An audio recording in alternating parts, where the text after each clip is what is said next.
está lista y dispuesta para conversar con nosotros de distintos temas ciudadanos, temas que nos afectan en el día a día. Tiene que ver con las lucas, tiene que ver con la seguridad, tiene que ver con la delincuencia, tiene que ver también con los proyectos y los programas de gobierno, ¿no?, que se han instaurado también y que se promocionaron o que se divulgaron el pasada cuenta pública. Y ya está con nosotros la ministra vocera de Gobierno, Camila Vallejo. ¿Cómo está, ministra? Bien, ¿y ustedes cómo están? Bien, gracias por estar con nosotros. Buen día. Ya me terminaron de peinar. Linda se ve, a la muy gente bien. ahí en el backstage. Es parte del proceso. Sí, parte sí. del proceso. El momento de relajo que uno tiene antes de la entrevista, donde Sí, ¿se logra aprovechamos de relajar? meditar, ¿no? ¿Se logra relajar, ministra? En ese momento sí. ¿Sí? Sí, de verdad. ¿En serio? Me gusta Pero, mucho. ¿qué piensa cuando está en ese proceso de... Leo mi entrar en una minuta, reflexiono, me tocan el pelo, eso es súper relajante.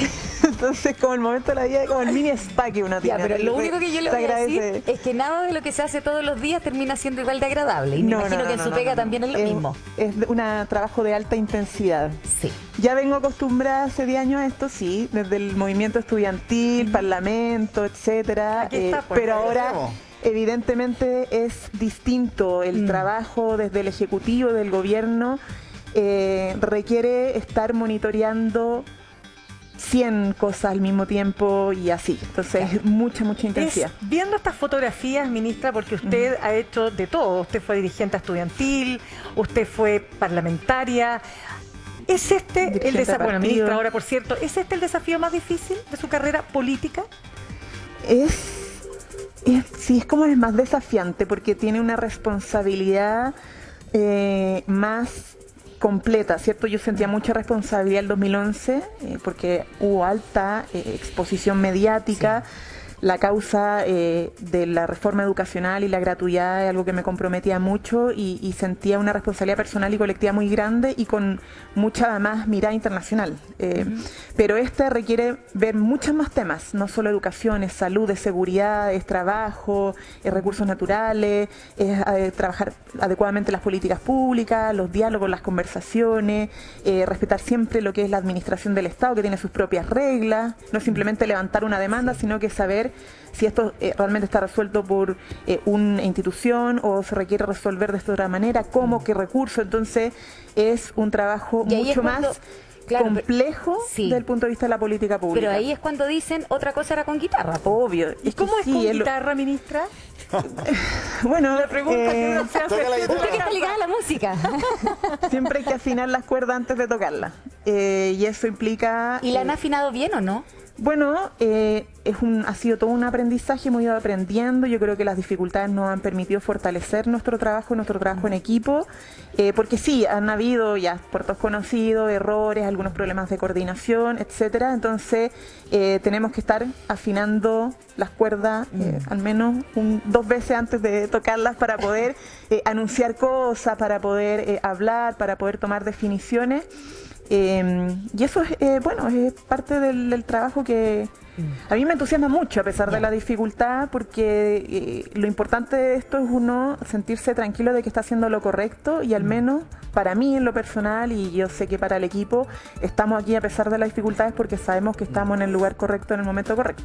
Ahora, interesante también desde el punto de vista que usted nos avisó públicamente que no iba a ir por la reelección en su minuto antes, bastante antes de saber si Gabriel Boric iba o no a ganar la elección presidencial. Entonces, claro, ahí se genera una decisión suya de decir, bueno, asumo este desafío, aun cuando había decidido dejar el Congreso. Dicho eso, ministra, le quiero hacer la siguiente pregunta, porque usted nos está contando un poco lo que han significado estos 118 días, donde hay mucho de gestión, mucho de hacer política, pero esta última semana se mezcla con un tema trascendental, evidentemente, que es el tema de la Constitución. Se entregó el texto definitivo al presidente de la República, estamos iniciando las campañas y de alguna manera ha venido una ola de sinceramientos de personajes políticos de si votan apruebo, si votan rechazo. Hubo uno, y no menor, que dijo que ninguna opción era muy buena. En fin, ¿cómo se enfrenta el gobierno Ricardo en esta Lagos, te semana? refieres, ¿no? Ricardo Lagos, evidente. Yo digo, bueno, porque ustedes quieren también destacar por su gestión y en los temas de delincuencia y economía son claves, pero está el tema constitucional, sin duda. ¿Cómo se enfrenta eso? Bueno, es histórico, es un momento clave para lo que va a pasar en el futuro, ¿cierto? Con nuestro país, bueno, presente y futuro, porque ya se está dibujando el futuro hoy mismo. Y claro, es un momento, como le decía, desafiante porque estamos en un contexto internacional difícil, el alza del precio del dólar, por factores que están golpeando, bueno, a todos los países en el mundo y particularmente también a Chile, el costo de la vida, por lo tanto, los temas de delincuencia, seguridad, que es como la agenda corta que hay que estar abordando y evaluando siempre, a chilenos y chilenas. más hacer avanzar las reformas estructurales que no están tan relacionadas con la contingencia y además el proceso constituyente. Y en esto, claro, lo importante es que como ya se entregó el texto, empiezan a tomarse las posiciones en torno ya a su lectura, ¿cierto? Lo que es positivo para nosotros es que la gente pueda definirse de manera responsable en torno al apruebo o al rechazo y dejar atrás la etapa como ya de las fake news, de las mentiras y empezar a hablar sobre la fuente que ya es pública, está a disposición y todos los ciudadanos y ciudadanas de nuestro país pueden leerla, revisarla y decirle si les gusta, no les gusta, hacer preguntas, ¿cierto? Ir respondiendo.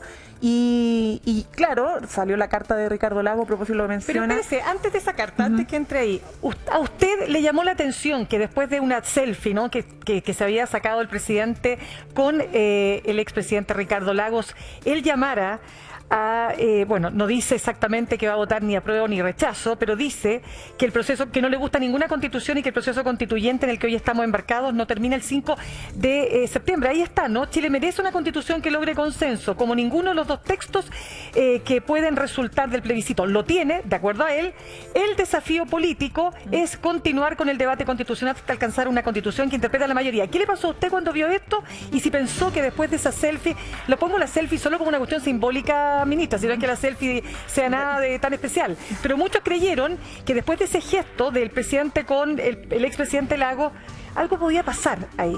¿Le llamó la atención? No, bueno, evidentemente el presidente no pautea a ningún expresidente. Puede tener las conversaciones, sostener las conversaciones con el expresidente o presidenta que quiera, y eso son reflexiones más allá incluso del momento que estamos viviendo, y no va a pautear a nadie.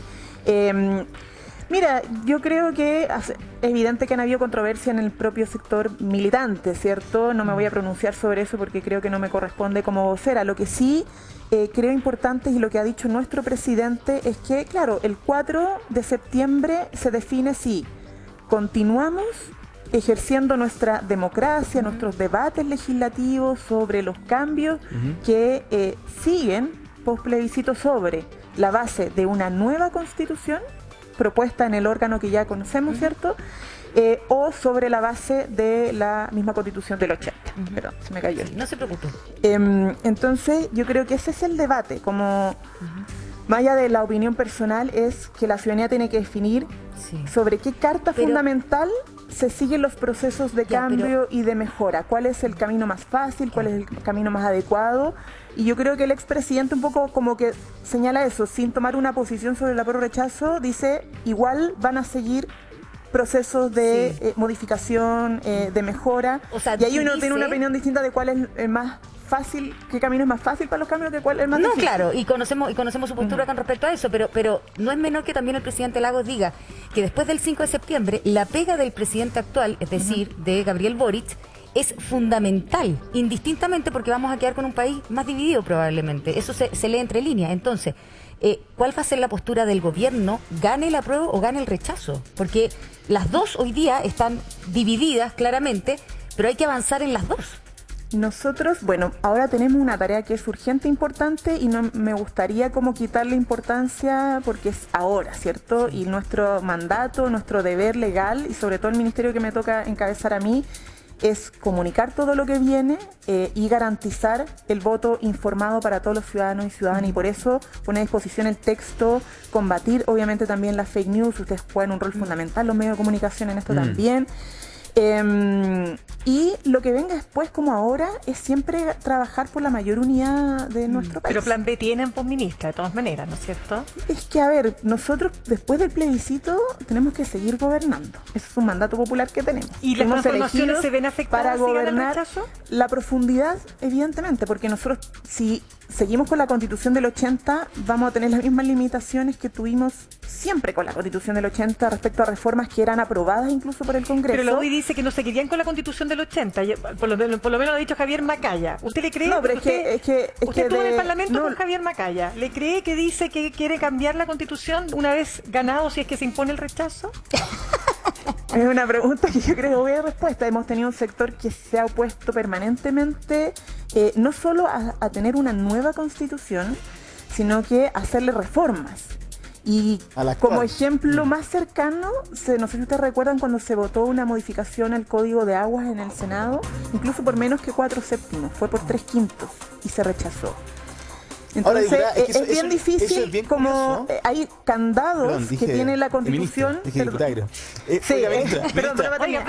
Para terminar el punto, hay candados que tiene la Constitución que no solamente están radicados desde el 80 en los quórums, sino que en toda la institucional. Tribunal Constitucional una vez aprobó una reforma, por ejemplo, al CERNAC financiero por el Congreso, superó todos los quórums y se cayó. Entonces, ¿qué es lo que voy con esto? Es que nosotros tenemos el mandato de seguir gobernando, empujar nuestras transformaciones, pero efectivamente vamos a tener ciertas limitaciones constitucionales y que podrían afectar la profundidad de esos cambios para poder beneficiar a la población. El mismo Ricardo Lagos, cuando se le preguntaba por qué no profundizó más en reformas en su propio gobierno, siempre ha dicho que estaba el tema de la Constitución y que había un sector de la política chilena, la derecha, que ejercía su poder de veto institucional, decían algunos. Bueno, ¿cómo se explica usted entonces que haya tantas personas que estén manifestando, no precisamente de ese sector, que están por el rechazo?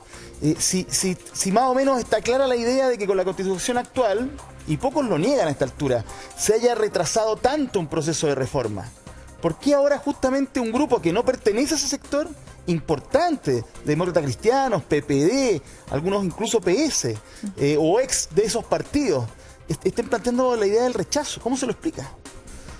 Bueno, yo creo que es es parte como del decantamiento de las definiciones políticas que se tienen que tomar, y eso pasa tanto en sectores de centro de la socialdemocracia o centro liberales como del mundo derecha liberal o derecha. O sea, tenemos un espectro amplio que está teniendo posiciones distintas a lo que era el clivaje como que uno tenía comprendido en Chile, que era izquierda-derecha. Esto como que no define necesariamente la posición sobre el apruebo o rechazo tan taxativamente. Entonces, yo creo que al final lo importante, más allá de opinar sobre la posición adoptada por tal o cual personaje, es que como gobierno garanticemos que las posiciones que se vaya tomando la ciudadanía y los que van a votar, porque al final todos los votos valen lo mismo, de los expresidentes como de el señor Domínguez del barrio Yungay, y va a valer lo mismo, y que cada uno de los ciudadanos pueda decir, ¿sabes qué? Estoy votando tranquilo, tranquila, porque creo que esto es lo correcto, lo que va a beneficiar más a mi país y lo que va a permitir las mejoras progresivas que podamos ir empujando en Chile, para derechos sociales, los que sabemos los temas que están pendientes, salud, pensiones, agua, recursos naturales en general. Una pregunta. El programa de gobierno se hizo pensando en esta nueva constitución, porque usted dice, si no se aprueba, finalmente las reformas que se haga por parte de este gobierno van a ser no tan profundas. Entonces, no se supone que, o uno se imagina, que quien quiere liderar el país y quien hace una propuesta la hace seria, la hace con todo lo que tengo hoy día. Esta es la cancha que yo tengo, aquí me manejo. Entonces, distintos son los anhelos, pero eso ya es ser un poquitito utópico, porque no era algo que estaba zanjado. No, nuestro programa de gobierno lo hicimos pensando en las necesidades de la gente, y todas las reformas, reforma de pensiones, reforma de salud, sistema nacional de cuidado, la reforma tributaria que ya está presentada, ¿cierto? Lo que va a implicar, fueron hechas pensando en las necesidades de la gente y las deudas pendientes que tenemos como sociedad. Son parte de las principales demandas que se han levantado por parte de las organizaciones sociales, de las manifestaciones, de los distintos grupos. O sea, necesitamos avanzar en esos derechos fundamentales, nuevo modelo de desarrollo. Entonces, todo eso lo pensamos en función de las necesidades de la gente. Ahora, claro, los marcos constitucionales, nosotros creíamos que venía esta discusión, y por lo tanto, eso es lo que puede jugar un poco en la profundidad de cada una de esas, pero el programa de gobierno se basó en un contexto realista de necesidades de la gente que atender. Ministra, ¿cómo observa lo que pasó con la democracia cristiana en su Junta Nacional? Anoche cierra, ¿no es cierto?, con este apoyo del apruebo, un 63%, pero hay un sector, 36%, que está por el rechazo, y hay una división bien importante, más allá del resultado de la Junta Nacional. ¿Cómo ve el gobierno lo que está pasando con la democracia cristiana? Mira, yo en esto quiero ser muy respetuosa con lo que sucede al interior de los partidos. para no intervenir en cuestiones que son de deliberación interna, que son deliberaciones más democráticas, que es importante reconocer, valorar. Y lo positivo sí que me gustaría resaltar es que los partidos tomen posiciones, ¿ya? Y yo creo que eso es bueno porque también es como transparentar a la ciudadanía cuál finalmente va a ser la posición de un partido, porque los partidos se organizan para tener posiciones, ¿cierto? Si no, no. Sí, pero es que parece Entonces, que aquí no vale mucho la posición, dicen algunos, porque básicamente los militantes están diciendo que van a votar.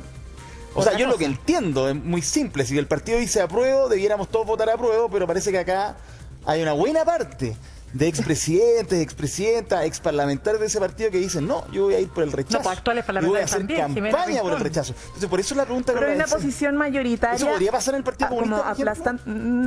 No, en verdad.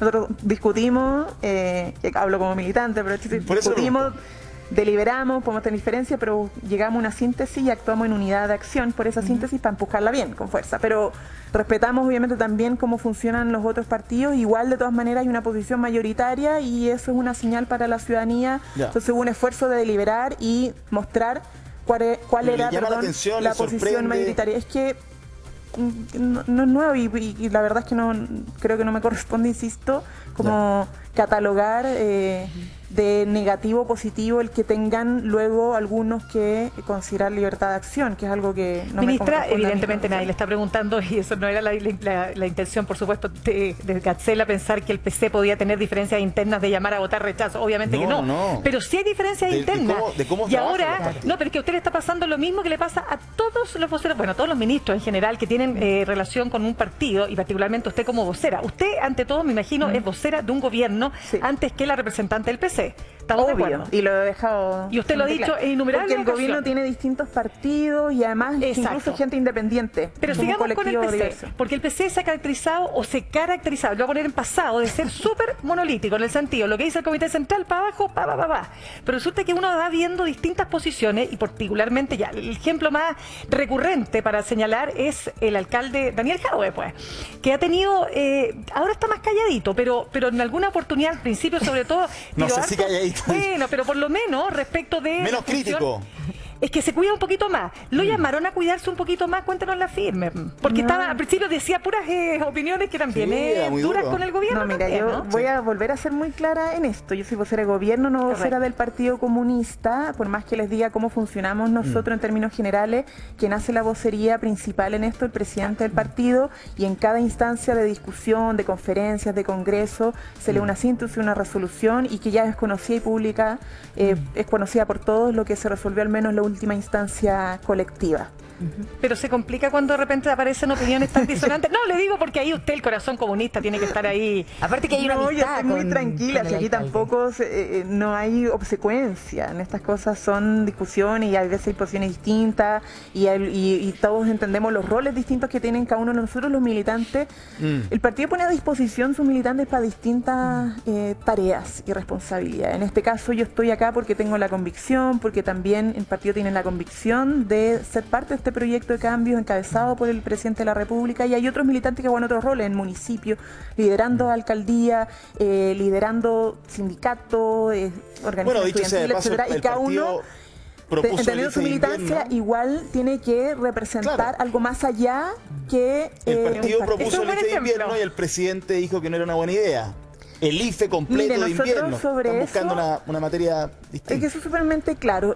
Nosotros hemos dicho que la universalidad de transferencias directas nos pone un escenario complejo a propósito de la inflación y los impactos que tiene.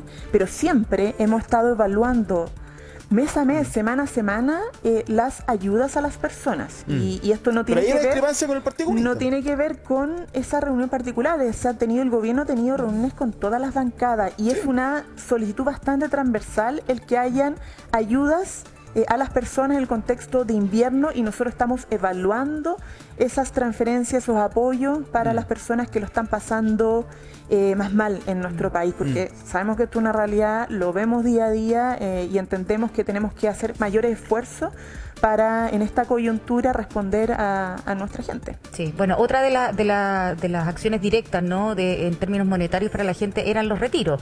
Así se consideró y se malinterpretó también el actuar del presidente Gabriel Boric cuando era parlamentario y va a votar, en contra de lo que decían sus propios asesores económicos en ese minuto, y después, claro, rechaza el quinto, dice no, cierra la puerta, y mucha gente pensó que era casi una promesa de campaña. Entonces, esa sensación con la que se queda la ciudadanía, y ahí viene una baja considerable en las encuestas, uno podrá decir no son tan representativas, pero lo cierto es que es una radiografía al minuto, nos gusta o no, le quitaron piso. Entonces, ¿qué tal? Y credibilidad. Entonces, no era una promesa de campaña, estamos claros, y aquí lo dijimos, pero resulta que igual genera su movimiento. Sí. Y aquí mire lo que porque dice Pamela Giles. en campaña... Sí, perdone, le voy a decir diputada también.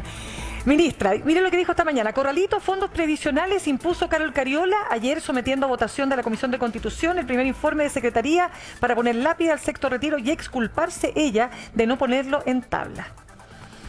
Usted la conoce súper bien a la diputada Giles, ¿verdad? Trabajó con ella harto tiempo. Pero es que no quiero meterme en ese tipo de polémicas porque creo que me alejo totalmente de ese tipo de polémicas. No me parece sano en la política este tipo de situaciones.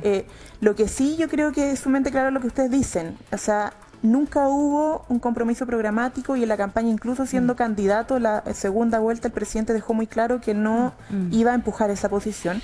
Pero además porque nos enfrentamos a un contexto muy distinto que el año anterior. O sea, realmente estamos siendo impactados fuertemente por la guerra en Ucrania, ¿cierto? Por la baja del precio del cobre.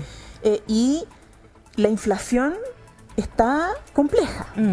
Entonces, no es llegar y decir cuál política coyuntural, medidas coyunturales se aplican igual siempre en distintos contextos económicos. Entonces, nosotros tomamos una posición en eso, creemos la más responsable, y junto con eso propusimos además el salario mínimo, el aumento más histórico que ha tenido nuestro país en cuanto a salario mínimo, acompañado además con aumento y reajuste en la canasta básica para poder ayudar a las personas, una agenda con las pymes, que además fue celebrado la última exposición de las pymes en la presentación de la reforma tributaria que también acompaña y apoya a las pymes, y ahora estamos, sin quedarnos de brazos cruzados, como le digo, evaluando otras medidas, porque entendemos que el gobierno está para eso, que tenemos que ir siempre evaluando más y mejores apoyos, con toda la responsabilidad de que esto no termine haciendo que se generen impactos peores, claro, y entrar en un círculo vicioso, porque sea peor que la solución alimenta al final el problema de fondo. Claro. Pero no son suficientes. O sea, está claro el gobierno que no son suficientes, porque el aumento del sueldo mínimo que uno dice, y lo celebró en su minuto, hoy día con la inflación que tenemos y con el costo de la vida que tenemos, claramente se hace agua. Entonces, como que no es representativo, no es como que, sí, me queda más plata en el bolsillo finalmente. Sí, no, y ahora, por ejemplo, lo del MEPCO, nosotros inyectamos 3.000 millones de dólares a propósito del alza, que sé que ustedes lo estuvieron abordando, estamos viendo, porque es harta preocupación. Nosotros, ustedes saben que no manejamos la política cambiaria. Ya, por ejemplo, respecto al precio del dólar, eso le corresponde al Banco Central como organismo autónomo, y ahí me sumo a lo que dijo el ministro Marcel, como ojalá un llamado al Banco Central a tomar medidas respetando su autonomía, pero son ellos los que manejan la política cambiaria. Lo que nosotros hacemos es estas medidas como de subsidio, ¿cierto? Porque el MEPCO opera así, y ya con la última alza del precio del dólar, que no controlamos, insisto, nosotros, queda limitado, ¿cierto? Y no es suficiente, a pesar de que, gracias al MEPCO, evitamos que las bencinas subieran a 1.600 y tantos pesos. O sea, si no hubiéramos inyectado esos 3.000 millones de dólares, la gente tendría que pagar 1.600 pesos por litro de benzina.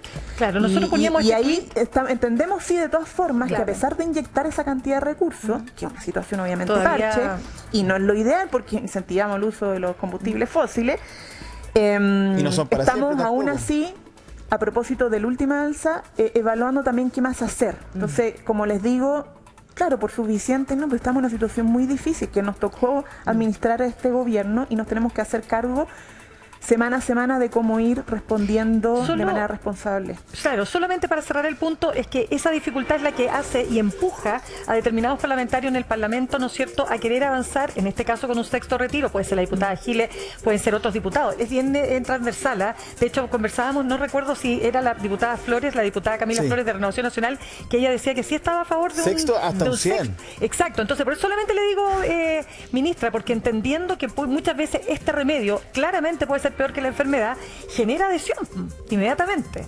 Sí, es lógico, nos parece de todo sentido, y el Congreso tiene es un poder distinto y yo fui parlamentaria, entiendo que haya preocupación de presentar iniciativas, de emplazar, de interpelar al Ejecutivo, en fin, o sea, es su rol y nuestro rol como Ejecutivo, como gobierno, es tomar las medidas de la mejor manera, lo más inteligente para poder equilibrar, ¿cierto?, las necesidades apremiantes de la población con que no hayan impactos que generen un círculo vicioso en lo que es la economía, que termina al final igual afectando el bolsillo de a la cada gente. uno. Entonces nos preocupa sobre todo además los sectores más vulnerables, sin perder de vista a la clase media. Ustedes saben que además en la reforma tributaria se ha abierto una discusión importante en esta materia. Nuestra reforma tributaria no afecta a la clase media. Me gustaría que avanzáramos porque además trajimos unas láminas que podríamos mostrar. Vamos a ir con eso. Pero tenemos para atender para usted a todos estos sectores, los más vulnerables, a las pymes, a la clase media y poder distribuir de mejor forma la riqueza en un momento tan apremiante. Teníamos preguntas de las personas justamente a propósito de esas prioridades. La económica la estábamos desarrollando recién, el tema de la delincuencia. Venga para acá, ministra, porque le queremos presentar preguntas directas hechas por la ciudadanía que tenemos preparadas para usted, para que las responda una a una. Vamos con la primera, señor director, por favor. Ministra, todos los días estamos viendo en las noticias delincuencia, portonazos y esto suma y sigue. ¿Qué van a hacer ustedes como gobierno para que esto se frene de una vez por todas? Ya, grandota, larga, profunda la pregunta. Ministra, nos vamos a ir a una corta pausa y venimos con su respuesta. Prepárela, piense. Sí, ya. Ya la tiene lista.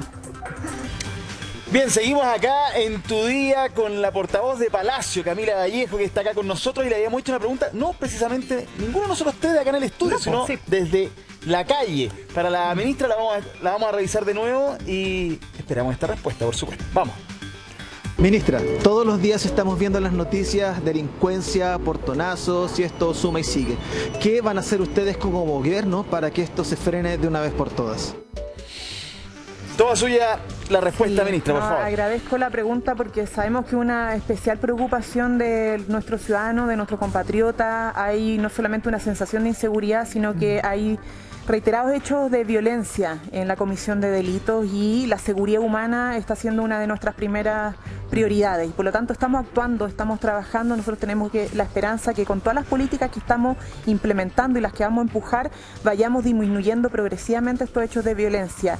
Ya con el estado de excepción focalizado en la Araucanía hemos logrado disminuir la comisión de delitos, estamos con el plan contra las armas, ¿cierto? El plan menos armas, más seguridad, en eso ya hemos logrado incautar armas, estamos destinando recursos para las fronteras, ¿cierto? Para poder fiscalizar más el ingreso de las fronteras. Tenemos los consejos regionales contra el crimen organizado que están operativos ya en la región metropolitana, Magallanes, Araucanía, en Arica y queremos desplegarlo en todo el país. Logramos desbaratar al menos ya el Tren de Aragua, hace unas semanas logramos incautar más de 400 kilos de cocaína y estamos trabajando en ello, ¿ministra? El reforzamiento policial, la inteligencia, etcétera. Más allá de las reformas estructurales que tenemos que empujar en materia del Ministerio de Seguridad Pública y todo lo que es de mediano y largo plazo, hoy día estamos trabajando en coordinación con las policías para justamente desbaratar las bandas de crimen organizado, robo de madera, narcotráfico, trata de personas y bandas que son sumamente violentas. Entonces, créannos que esto es una preocupación. Todos los días, todas las semanas estamos teniendo reportes de esto, no solo por la zona sur, sino que en los barrios. La distribución de las policías, por ejemplo, y la política contra el comercio ilegal también ha tenido efecto. Entonces, no es de un momento a otro, pero estamos avanzando progresivamente porque entendemos que esto es urgente, que necesitamos mejorar las condiciones de seguridad, porque si no vivimos seguros es difícil desarrollarnos integralmente. No se puede hacer nada, si ese es el problema, que no se puede hacer nada. Pero ministra, yo entiendo el punto, ¿no? Y entendiendo también que la delincuencia no partió ayer, pero claramente hoy día se registran hechos más violentos y en todas las comunas del país. O sea, ya lo veíamos en el sur, lo vemos en el norte, lo vemos en la región metropolitana. O sea, ya no son barrios que están estigmatizados, sino que es en todo orden de cosas y en cualquier comuna.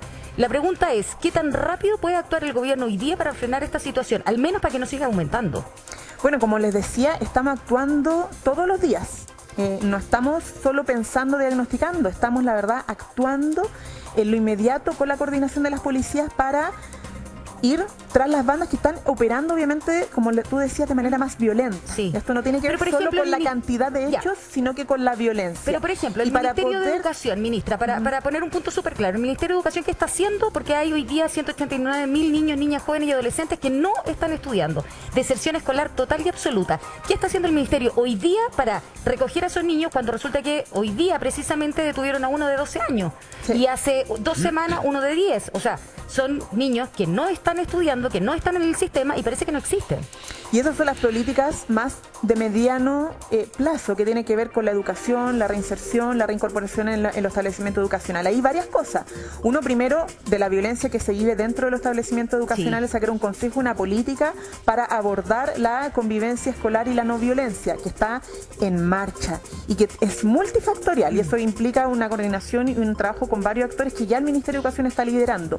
El tema de la infraestructura para mejorar y para ampliar, porque efectivamente tenemos lugares con más demanda y tenemos que ampliar la oferta, y por eso la inyección de recursos para justamente avanzar en esa dirección, que fue un trabajo coordinado del Ministerio de Educación con el Ministerio de Hacienda para acoger. Entonces, estamos tomando medidas concreta, el tema Salud psicosocial, salud mental, también con el Ministerio de Salud y el Ministerio de Educación.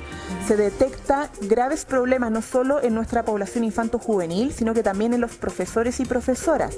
La pandemia trajo consecuencias en ese sentido, ya en cuanto a la salud mental, y eso, cuando no está funcionando bien, afecta el desempeño de los procesos educativos, tanto para el estudiante como los profesores. Entonces, ahí las políticas de salud mental, en la cuenta pública, el presidente mencionó también la ampliación de centros para salud mental, sobre todo de menores. Entonces, estamos de verdad trabajando en varios factores. Yo sé que la expectativa es alta, la necesidad es alta, pero créannos que estamos todos los días coordinando nuestra institución, en nuestros ministerios, disponiendo de todos los recursos, incluso los que no tenemos, para poder trabajar en atender estas problemáticas, entendiendo que hay cuestiones urgentes, coyunturales, y otras que tenemos que hacernos cargo de que son de mediano a largo plazo, para que en un año más no estemos lamentando lo que no hicimos el año anterior. Y en términos de macrozona sur, no podemos dejar de preguntar, ministra, usted dice que el estado de excepción acotado ha funcionado, han bajado los delitos, pero durante los últimos 3 días se han conocido 3 hechos que son gravísimos, 2 de ellos que se los adjudicó la CAM. Entonces, ¿es suficiente el acotado? ¿No podría ser mejor un estado de excepción, comillas, normal, con todo la zona y el perímetro, y así atacar más fuertemente esto, si ustedes mismos dicen que ha bajado los delitos? Sí, es que justamente ha sido la política inteligente y estratégica que hemos aplicado con el estado de excepción focalizado en ruta, lo que nos ha permitido justamente tener a las policías en las áreas donde antes no podían estar, ¿cierto? Pero no es suficiente ni las Fuerzas Armadas ni las policías en esto. Todo el trabajo de inteligencia, el investigativo, porque al final una cosa es tener policías y militares presentes, otra cosa es lograr detener, ¿cierto?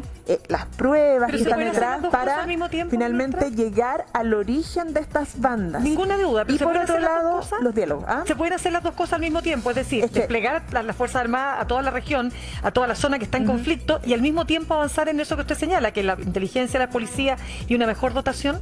Es que no es, como se ha analizado estratégicamente, no nos parece lo más inteligente. Lo que estábamos haciendo, consideramos que ha sido lo correcto, ha sido una evaluación, además con reportes de todas las instituciones, y por eso hemos decidido extender el estado de, la prórroga, ¿cierto?, del estado de excepción como lo teníamos visto, y la coordinación de las policías. Por cierto que esto no es solo, como les decía, la presencia de las fuerzas de orden y seguridad y militar, es todo el otro trabajo que se solicitó a Fiscalía a propósito de la fiscal especial en la zona. Tiene que ver con prevención en otro orden que no es del de seguridad, que son políticas públicas, inversión. No se me cayó esto. Eso lo estamos haciendo, y, por ejemplo, de la persecución del dinero. Seguir el dinero. Y entonces ahí, es que nuevamente, cuando ustedes le pusieron apellido acotado, muchos del frente las que los critican por eso. Por eso, pero más allá, a ver, porque todo lo que ustedes están haciendo lo podrían haber hecho sin ponerle acotado. La ley de hecho no dice acotado. Por eso. La ley dice, el decreto no lo dice. El decreto no van a dejar tranquilos con el acotado, ¿o no? Bueno, pero eso es parte de una disputa política más que real respecto al despliegue estratégico de las Fuerzas Armadas. Entonces, bueno, es parte del juego político, creo yo, que se da más sobre todo en el Congreso, y del rol de la oposición, pero nosotros estamos manteniendo un despliegue de políticas públicas y de inversión y de fuerzas que consideramos por el momento lo más inteligente porque está teniendo resultados y junto con eso los consejos contra el crimen organizado, porque eso implica también la persecución del dinero. Y ahí es cuando se recomienda al presidente si mantienen o no. Aduana, servicio de impuesto interno, todo. Esas instituciones están trabajando juntas para perseguir lo que tiene que ver con narcotráfico, robo de madera y otros delitos complejos. Ya.